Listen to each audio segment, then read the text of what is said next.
عندنا و عند مشایخنا زیارت قبر سید المرسلین من اعظم القربات و اہم المصوبات۔ حضرت فرماتے ہیں کہ ہمارے اکابر کے ہاں رسول اکرم صلی اللہ علیہ وسلم کی قبر مبارک کی زیارت کی نیت زیارت کرنا یہ مستحب ہی نہیں بلکہ واجب کے قریب ہے۔ خواہ اس کے لیے آدمی کو سواری کے ذریعے جانا پڑے، مال خرچ کرنا پڑے، مشقت کرنی برداشت کرنی پڑے، تب بھی آدمی کو رسول اکرم صلی اللہ علیہ وسلم کی قبر مبارک کی زیارت کرنی چاہیے۔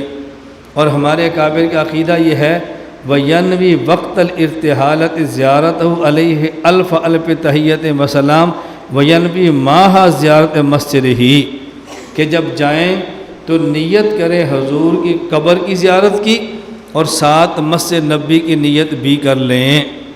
ہمارے یہی افضل ہے، یہ افضل نہیں ہے کہ مسجد کی نیت سے جائیں اور قبر کی زیارت بھی کر لیں، بلکہ ہمارے یہاں افضل یہ ہے کہ قبر کی زیارت سے جائیں اور ساتھ مسجد نبی کی زیارت کی نیت بھی کر لیں۔ اس کی وجہ فرماتے ہیں وجہ یہ ہے کہ حضور اکرم صلی اللہ علیہ وسلم کی عظمت کا اظہار اس میں زیادہ ہے۔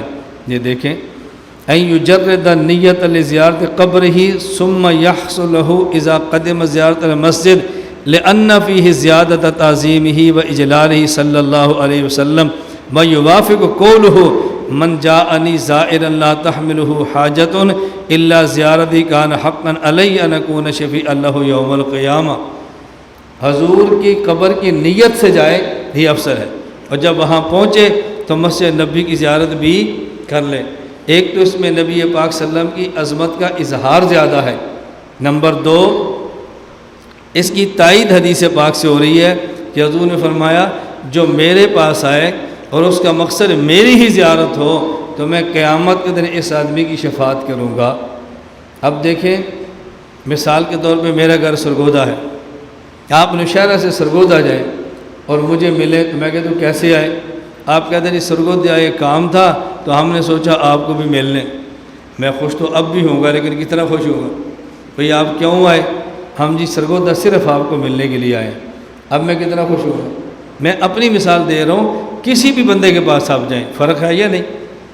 تو آپ مدینہ منورہ جائیں اور حضور کے لیے جائیں، ساتھ مسجد نبی بھی چلے جائیں، اور جائیں مسجد نبی کے لیے، چلو مسجد نبی تو آئے ہیں ساتھ روزے پر بھی چلے جائیں، دونوں میں کتنا فرق ہے؟ تو اظہار اللہ کے نبی کی تعظیم کا زیادہ اس میں ہے کہ قبر کی نیت سے جائیں۔ پھر حضور خود فرما رہے ہیں جو میرے لیے آئے گا اور کوئی مقصد نہیں ہوگا تو میرے ذمہ لازم ہے میں اس بندے کی شفاعت کروں قیامت کے دن۔